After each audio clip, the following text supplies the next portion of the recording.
बहुत समय पहले की बात है। एक वृद्ध सन्यासी हिमालय की पहाड़ियों में कहीं रहता था। वह बड़ा ही ज्ञानी था और उसकी बुद्धिमत्ता की ख्याति दूर दूर तक फैली हुई थी। एक दिन एक औरत उसके पास पहुंची और अपना दुखड़ा रोने लगी। बाबा, मेरा पति मुझसे बहुत प्रेम करता था, लेकिन वह जब से युद्ध से लौटा है ठीक से बात नहीं करता है। सन्यासी ने कहा, युद्ध लोगों के साथ ऐसा ही करता है। महिला ने विनती की, लोग कहते हैं कि आपकी दी हुई जड़ी बूटी इंसान में फिर से प्रेम उत्पन्न कर सकती है। कृपया आप मुझे वो जड़ी बूटी दे दें। सन्यासी ने कुछ सोचा और फिर बोला, देवी, मैं तुम्हें वो जड़ी बूटी जरूर दे देता, लेकिन उसे बनाने के लिए एक ऐसी चीज चाहिए जो मेरे पास नहीं है। आपको क्या चाहिए मुझे बताइए, मैं लेकर आऊंगी। महिला बोली। सन्यासी बोला, मुझे बाघ की पूंछ का एक बाल चाहिए। अगले ही दिन महिला बाघ की तलाश में जंगल में निकल पड़ी। बहुत खोजने के बाद उसे नदी के किनारे एक बाघ दिखा। बाघ उसे देखते ही दहाड़ा। महिला सहम गई और तेजी से वापस चली गई। अगले कुछ दिनों तक यही हुआ। महिला हिम्मत करके उस बाघ के पास पहुंचती है और डर कर वापस चली जाती है। महीना बीतते गए।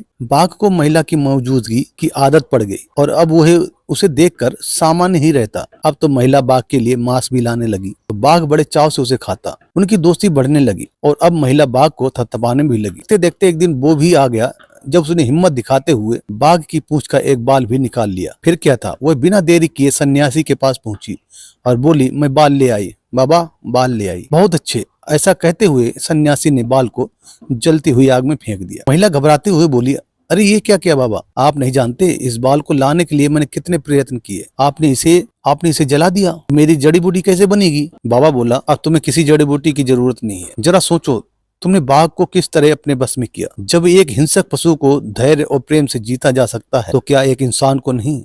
जाओ, जिस तरह तुमने बाघ को अपना मित्र बना लिया, उसी तरह अपने पति के अंदर प्रेम भाव जागृत। महिला सन्यासी की बात समझ गई और उसे अब उसकी जड़ी बूटी मिल चुकी थी।